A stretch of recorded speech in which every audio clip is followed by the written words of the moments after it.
গেছে। দোলে দোলে পুডু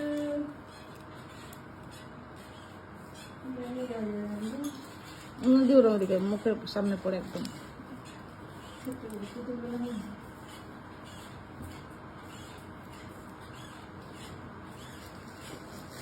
এই দোলনায় পুটুর বাবা দুলেছে, এখন পুটি দোলে আর লিজা দোলে, তাই না পুটি?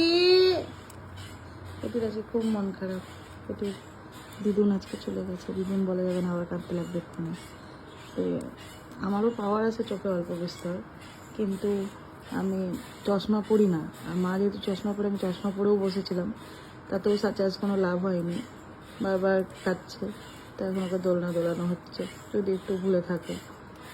এইটুকু সেও বুঝে গেছে দিদিন চলে গেছে, সেটা যাই হোক। তো এখন দোলনা দুলছে, প্রাগৈতিহাসিক যুগের দোলনা এটা, ওর বাবার দোলনা, সেখানে ওর বেটি দুলছে। আর আমার মেয়ে যখন বড় হয়ে যাবে, যদি আমার বিয়ে দেওয়ার কোনো ইচ্ছে নেই, যদি বিয়েটা নিজে করে, তখন ওর বেটা বেটি দুলবে।